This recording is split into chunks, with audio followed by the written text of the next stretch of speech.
नमस्कार दोस्तों, आप सभी का मेरे YouTube चैनल में स्वागत है। तो आज हम LT हिंदी का पुराना प्रश्न पत्र देखेंगे। इस प्रश्न पत्र के माध्यम से हमें एक आइडिया हो जाएगा कि पेपर में किस प्रकार के क्वेश्चन पूछे जाते हैं। तो इसमें हमारा पहला प्रश्न है, इस करुणा कलित हृदय में अब विमल रागिनी बजती। यह पंक्ति किस कृति की है? हमारे ऑप्शन है कामायनी, लहर, झरना और आंसू। तो ये सारे के सारे जो हैं जयशंकर प्रसाद जी के हैं। इनमें से जो आंसू है तो ये आंसू काव्य की पंक्ति से लिया गया है। जयशंकर प्रसाद जी हैं वो छायावादी युग के प्रवर्तक भी हैं। हमारा दूसरा प्रश्न है, विद्या सुंदर तथा मुद्रा राक्षस किसके द्वारा लिखित नाटक रचना है? हमारे ऑप्शन है जयशंकर प्रसाद, मोहन राकेश, भारतेंदु हरिश्चंद्र या राम कुमार वर्मा। तो हमारा राइट ऑप्शन भारतेंदु हरिश्चंद्र है। हमारा तीसरा प्रश्न, ये संस्कृत है, इस बार संस्कृत नहीं आएगा, इसलिए हम चौथा प्रश्न देखते हैं। संघ की राजभाषा हिंदी होगी, यह भारतीय संविधान के किस अनुच्छेद में लिखा गया है? तो संघ की राजभाषा हिंदी होगी, यह 343 अनुच्छेद में लिखा गया है। नेक्स्ट क्वेश्चन है, उम्दा शब्द का अर्थ है? हमारे ऑप्शन हैं बुरा, गलत, अच्छा या इनमें से कोई नहीं। तो इनमें से उम्दा का अर्थ होता है अच्छा। नेक्स्ट क्वेश्चन है, उदय शंकर भट्ट का नाटक क्रांतिकारी का प्रकाशन कब हुआ? तो 1954 में क्रांतिकारी का प्रकाशन हुआ। नेक्स्ट क्वेश्चन है, तुर्की अरबी हिंदवी भाषा जेतो आही, यह पंक्ति किस कवि की है? तो ये पंक्ति जो है हमारी जायसी की है। जायसी जो है प्रेमाशयी धारा के कवि हैं। इनकी जो है प्रमुख रचना पद्मावत है। नेक्स्ट क्वेश्चन है, तद्वित प्रत्यय किसे कहते हैं? हमारे ऑप्शन है संज्ञा, सर्वनाम और विशेषण शब्दों से जुड़ने वाले को। तो ए ही हमारा राइट ऑप्शन है। फिर है जहाज का पंछी उपन्यास है। तो जो जहाज का पंछी उपन्यास है वो है इलाचंद्र जोशी जी का। इलाचंद्र जोशी का जन्म जो है उत्तराखंड के अल्मोड़ा जिले में हुआ है। नेक्स्ट क्वेश्चन है, हमारे आराध्य संस्मरण है। तो ये जो हमारे आराध्य संस्मरण है यह बनारसी दास चतुर्वेदी का है। नेक्स्ट है, निम्नलिखित में विद्यानिवास मिश्र के निबंध संग्रहों में कौन सा निबंध संग्रह नहीं है? हमारे ऑप्शन है तुम चंदन हम पानी, दूसरा है मैंने सील पहुंचाई, तीसरा है चितवन की छां और जो चौथा है वो है चिंतामणि। तो इनमें जो है तुम चंदन हम पानी ये भी विद्यानिवास मिश्र की है, मैंने सील पहुंचाई यह भी विद्यानिवास मिश्र की है और चितवन की छां भी ये भी विद्यानिवास मिश्र की है। लेकिन जो चिंतामणि है ये रामचंद्र शुक्ल का एक निबंधात्मक ग्रंथ है। दूसरा प्रश्न है, निर्मला उपन्यास में प्रेमचंद्र ने समाज की किस समस्या को उठाया है? तो निर्मला में जो है समाज में जो है दहेज प्रथा को भी दिखाया गया है और जो अनमेल विवाह की जो समस्या है उसे भी बताया गया है। नेक्स्ट प्रश्न है, कौन सा शब्द जो है अन्वेषण का पर्यायवाची शब्द नहीं है? हमारे ऑप्शन है शोध, अनुसंधान, गवाक्ष या गवेषणा। तो इनमें से जो है शोध और अनुसंधान को देख ही के लग रहा है कि ये अन्वेषण के पर्यायवाची हैं। और जो गवेक्षा होता है, गवेक्षा का अर्थ होता है छानबीन। और जो गवाक्ष होता है, गवाक्ष एक छोटी खिड़की होती है जिससे मतलब वायु और प्रकाश आती है। ताकि शोध, अनुसंधान, गवेषणा ये अन्वेषण के पर्यायवाची शब्द हैं। दूसरा प्रश्न है, जूझ उपन्यास किस शैली में है?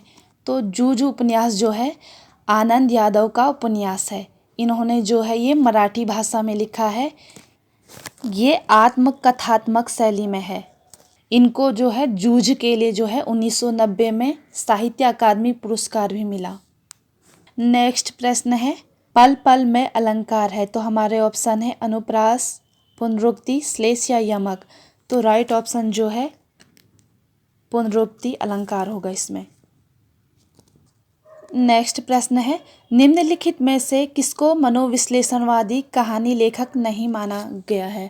हमारे ऑप्शन है अज्ञेय, जैनेंद्र, ईलाचंद्र जोशी और जयशंकर प्रसाद। तो इनमें से जो है अज्ञेय, जैनेंद्र और ईलाचंद्र जोशी हैं वो मनोविश्लेषणवादी कहानी लेखक हैं, और जो जयशंकर प्रसाद है ये नहीं है। तो हमारा राइट ऑप्शन जयशंकर प्रसाद होगा। उसके बाद मधु कांकरिया द्वारा लिखित यात्रा वृत्तांत है। तो उनका जो यात्रा वृत्तांत है वो है साना साना हाथ जोड़ी। ये यात्रा वृत्तांत एनसीईआरटी में भी दिया गया है। नेक्स्ट प्रश्न है, पथ के शांति संस्मरण है। ऑप्शन है बनारसी दास चतुर्वेदी, दूसरा है कन्हैयालाल मिश्र, तीसरा है महादेवी वर्मा, चौथा है जैनेंद्र कुमार। तो जो पथ के साथी वो संस्मरण है वो है महादेवी वर्मा जी का। महादेवी वर्मा जो है ये छायावाद के 4 स्तंभों में से एक हैं। इन 4 स्तंभों में होंगे जयशंकर प्रसाद जी होंगे, निराला जी होंगे, पंत होंगे और महादेवी वर्मा जी होंगे। नेक्स्ट प्रश्न है, हिंदी साहित्य के किस युग को स्वर्ण युग कहा जाता है? हमारे ऑप्शन है आदिकाल, भक्तिकाल, रीतिकाल, आधुनिक काल। तो स्वर्ण युग जो है भक्ति काल को कहा जाता है। अगर ऐसा क्वेश्चन आ गया कि भक्ति काल को स्वर्ण काल किसने कहा, तो वो जो है श्याम सुंदर दास ने कहा। नेक्स्ट प्रश्न है, 19वीं सदी के भारतीय नवजागरण के जनक किसे कहा जाता है? ऑप्शन है महावीर प्रसाद द्विवेदी, दयानंद सरस्वती को, प्रेमचंद्र को या राजा राम मोहन राय को।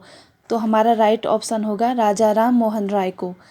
नेक्स्ट प्रश्न है, चंद्रकांता उपन्यास के लेखक हैं। ऑप्शन है जयशंकर प्रसाद, प्रेमचंद्र, देवकीनंदन खत्री या धर्मवीर भारती। तो हमारा राइट ऑप्शन देवकीनंदन खत्री का है चंद्रकांता। नेक्स्ट प्रश्न है, पर्वत के ऊपर की समतल भूमि काव्यांश के लिए शब्द है। तो पर्वत के ऊपर की समतल भूमि को अधिकृत कहा जाता है या आदित्यका कहा जाता है या अध्यादेश कहा जाता है या आनंद कहा जाता है। तो राइट ऑप्शन है पर्वत के ऊपर की समतल भूमि को आदित्यका कहा जाता है।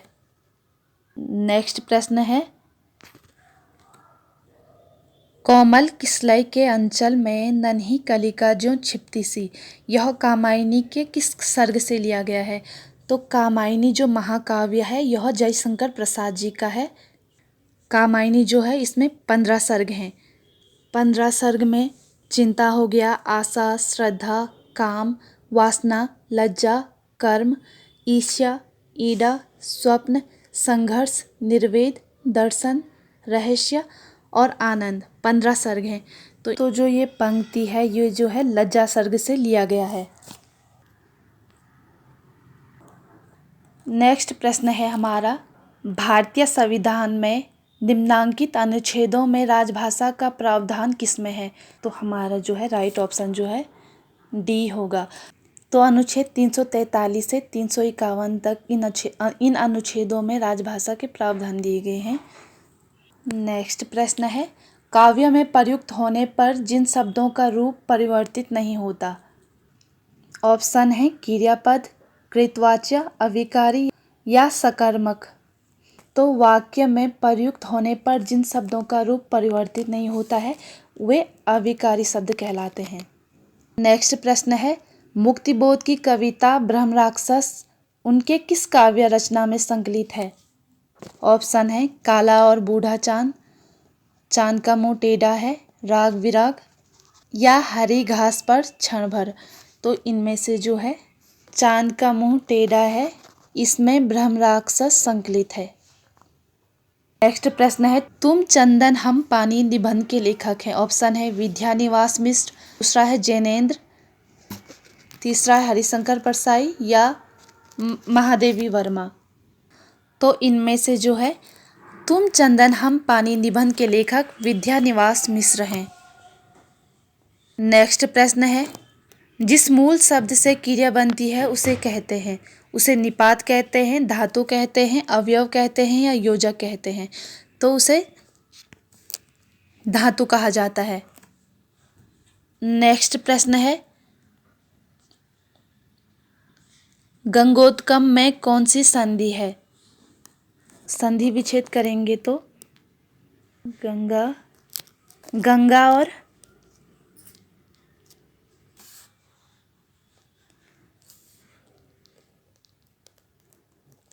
ऊदकम होगा।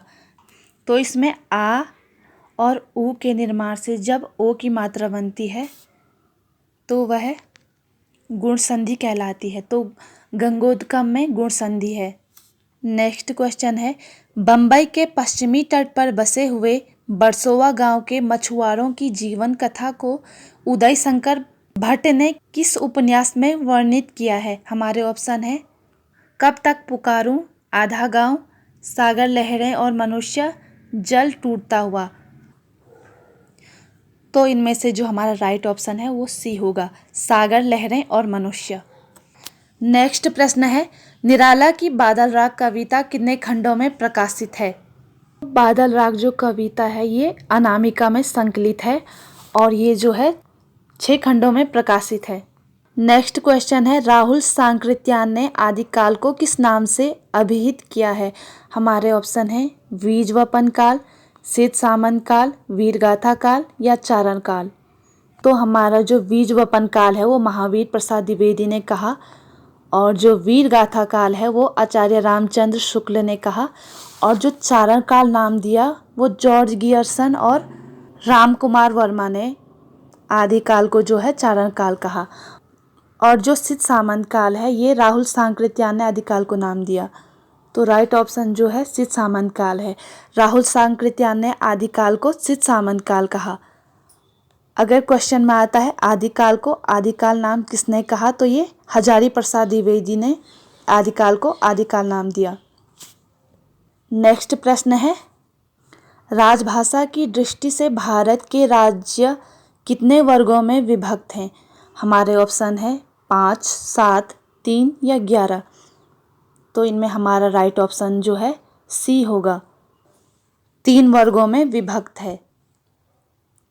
नेक्स्ट प्रश्न है, द्विवेदी युग में कौन सा महाकाव्य लिखा गया है? हमारे ऑप्शन है लोकायतन, पीर्य प्रवास, कामायनी या इनमें से कोई नहीं। तो हम पहले ए को देखें, जो ये लोकायतन है। तो ये लोकायतन सुमित्रानंदन पंत जी का है जो कि छायावाद के हैं। और जो है कामायनी, तो कामायनी जो है जयशंकर प्रसाद जी का है, ये भी छायावाद के कवि हैं। अब हमारा जो ये पीर्य प्रवास है, तो ये पीर्य प्रवास जो है द्विवेदी युग का ही महाकाव्य है जो कि हरिऔध जी की रचना है। जो पीर्य प्रवास है उसे खड़ी बोली का प्रथम महाकाव्य भी माना जाता है। नेक्स्ट प्रश्न है, निम्नलिखित में से गीति नाट्य है? ऑप्शन है उत्तर प्रियदर्शी, कारवा, सूखी डाली या इनमें से कोई नहीं। तो इनमें से राइट ऑप्शन जो है उत्तर प्रियदर्शी होगा। उत्तर प्रियदर्शी जो है अज्ञेय की रचना है, ये गीति नाट्य है। नेक्स्ट प्रश्न है, राम की शक्ति पूजा किस काव्य में संकलित है? तो राम की जो शक्ति पूजा है ये रचना जो है सूर्यकांत त्रिपाठी निराला जी की है और ये जो है अनामिका में संकलित है। नेक्स्ट प्रश्न है, ना मुख है, ना मस्तक है, ना रूप है, ऐसे ब्रह्मा के कल्पनाकार है। तो हमारे ऑप्शन है तुलसीदास, कबीरदास, सूरदास या रैदास। तो हमारा राइट ऑप्शन जो है कबीरदास होगा। कबीरदास निर्गुण भक्ति धारा के प्रवर्तक हैं। इतवारी पत्रिका का संपादन किया है? आनंद यादव ने, ओम थानवी ने, मनोहर श्याम जोशी ने या इनमें से कोई नहीं। तो हमारा राइट ऑप्शन होगा ओम थानवी। जो ओम थानवी है उन्होंने इतवारी पत्रिका का संपादन किया है। नेक्स्ट प्रश्न है, जिन छंदों में मात्राओं की संख्या और कर्म आदि का नियम होता है उन्हें कहते हैं? ऑप्शन है मात्रिक छंद, वर्णिक छंद, उभय छंद या मुक्तक छंद। तो इनमें से हमारा राइट ऑप्शन जो है मात्रिक छंद होगा। नेक्स्ट प्रश्न है, भुसुंडीम शब्द का अर्थ है? बंदूक। राइट ऑप्शन बंदूक होगा। पंत जी की पहली कविता का नाम? है? ऑप्शन है ग्रंथि, वीणा, गुंजन या गिरजे का घंटा। तो राइट ऑप्शन जो है गिरजे का घंटा जो है पंत जी की पहली कविता है।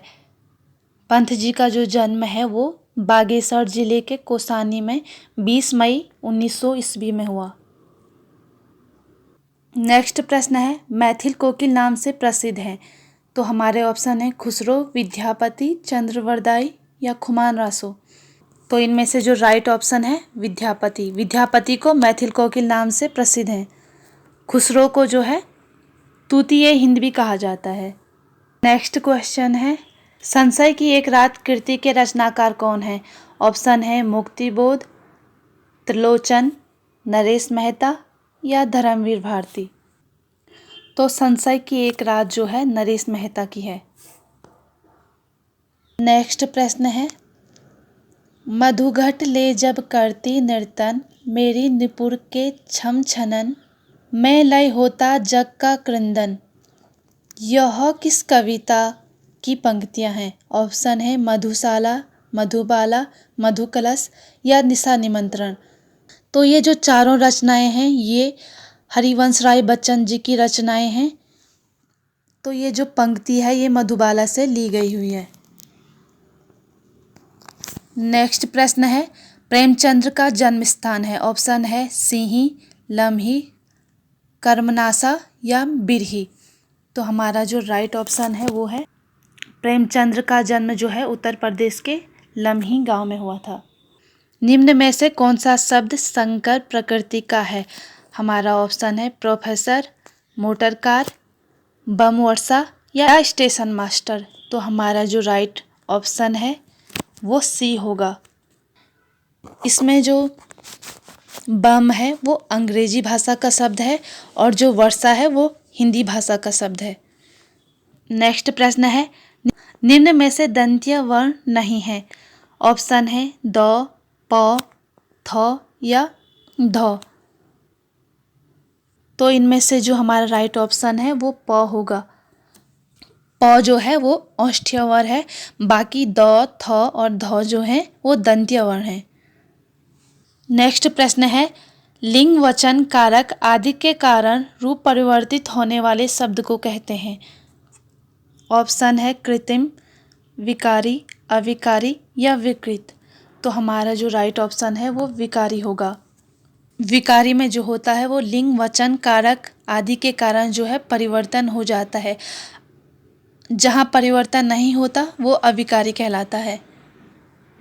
नेक्स्ट प्रश्न है डायरी के पन्ने के लेखक है। ऑप्शन है एन फ्रैंक, मनोहर श्याम जोशी, शरद जोशी या हरिशंकर परसाई। तो इनमें से जो राइट ऑप्शन है वो एन फ्रैंक होगा। तो डायरी के पन्ने के लेखक एन फ्रैंक होगा। नेक्स्ट प्रश्न है सैयद हैदर रजा द्वारा लिखित आत्मा का ताप किस गद्य शैली का लेख है? ऑप्शन है कहानी, निबंध या आत्मकथात्मक या यात्रावृत्त। तो सैयद हैदर रजा द्वारा लिखित जो आत्मा का ताप है वो गद्य शैली जो है वो आत्मकथात्मक है। निम्नलिखित में से रीतिकाल के कवि हैं। ऑप्शन है तुलसीदास एवं सूरदास, बिहारी एवं रैदास या बिहारी एवं देव। डी है जयशंकर प्रसाद एवं नागार्जुन।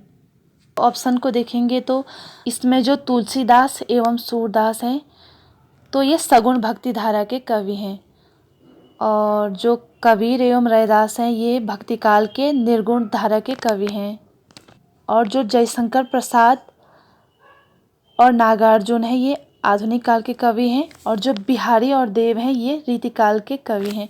तो हमारा राइट ऑप्शन जो है बिहारी और देव रीतिकाल के कवि हैं। नेक्स्ट प्रश्न है निम्नलिखित में से किसने अपने पुत्रों को 7 नगरों में सेवा पूजा का अधिकार देकर पुष्टि मार्गीय भक्ति पद्धति को देशव्यापी बनाया? ऑप्शन है गोविंद बल्लभाचार्य ने, गोविंद विठलनाथ ने, निम्बकाचार्य ने या श्री स्वामीदास ने। तो हमारा जो राइट ऑप्शन है वो होगा विठलनाथ ने। नेक्स्ट प्रश्न है भारवी का वास्तविक नाम क्या था? ऑप्शन है रघुवंश, श्रीकंठ, अनागत या दामोदर। तो इनमें से जो भारवी का वास्तविक नाम है वो दामोदर है। अगला प्रश्न है, क्षेमीश्वर कृत चंड कौशिक के आधार पर भारतेंदु हरिश्चंद्र ने कौन सा नाटक की रचना की है? ऑप्शन है श्री चंद्रावली नाटिका, नीलदेवी, विद्यासुंदर या सत्य हरिश्चंद्र। तो इनमें से जो राइट ऑप्शन होगा वो सत्य हरिश्चंद्र होगा। और जो भारतेंदु हरिश्चंद्र जी हैं उनके नाम पर ही जो है भारतेंदु युग का नाम पड़ा। नेक्स्ट प्रश्न है, किस कवि को लोकनायक कहा जाता है? ऑप्शन है सूरदास, कबीरदास, तुलसीदास या नंददास। तो लोकनायक जो हैं वो तुलसीदास को कहा जाता है। तुलसीदास की जो प्रमुख रचना है वो रामचरितमानस है, जो कि अवधी भाषा में लिखी गई है। नेक्स्ट प्रश्न है, देव और आगमन, देवागमन में कौन सी संधि है? हमारे ऑप्शन है दीर्घ संधि, गुण संधि, रिद्धि संधि या अयादि संधि। तो ये दीर्घ संधि है, आ की मात्रा लगी है, इसलिए ये दीर्घ संधि है। नेक्स्ट क्वेश्चन है, अघोष व्यंजन है। ऑप्शन है क, ख, च, छ या बी में है य, र, ल, व, सी में है न, ब, भ, म या इनमें से कोई नहीं। तो हमारा राइट ऑप्शन जो है ऑप्शन ए राइट होगा। क, ख और जो च, छ है वो अघोष व्यंजन है। नेक्स्ट क्वेश्चन है, चौपाई छंद के प्रत्येक चरण में कितनी मात्राएं होती हैं? ऑप्शन है 12 है, 14 है, 18 है या 16 है। तो हमारा राइट ऑप्शन जो है डी होगा। तो चौपाई छंद के प्रत्येक चरण में जो है 16 मात्राएं होती हैं। नेक्स्ट प्रश्न है, मोहनजोदड़ो का अर्थ है विक्रम का टीला, सहनशाली टीला, मुर्दों का टीला या लाल टीला। तो मोहनजोदड़ो का अर्थ जो होता है वो होता है मुर्दों का टीला। नेक्स्ट है, भृत्य का शाब्दिक अर्थ जो है सेवक होता है। अगला है, धनपत राय को प्रेमचंद्र नाम किसके द्वारा दिया गया था? ऑप्शन है आचार्य चतुर्सेन द्वारा, दयानारायण निगम द्वारा, शरतचंद्र चट्टोपाध्याय द्वारा या इनमें से कोई नहीं। तो जो धनपत राय को जो है प्रेमचंद्र नाम जो है वो दिया था दयानारायण निगम द्वारा। अब हमारा आज का आखिरी क्वेश्चन है, दोपहर शब्द में कौन सा समास है? ऑप्शन है तत्पुरुष समास, कर्मधारय समास, द्वंद्व समास या द्विगु समास। तो वे शब्द जिन शब्दों के प्रारंभ में हमें संख्या का बोध होता है उन्हें हम द्विगु समास कहते हैं। अगर आपको ये वीडियो अच्छी लगी तो लाइक सब्सक्राइब कर दीजिएगा।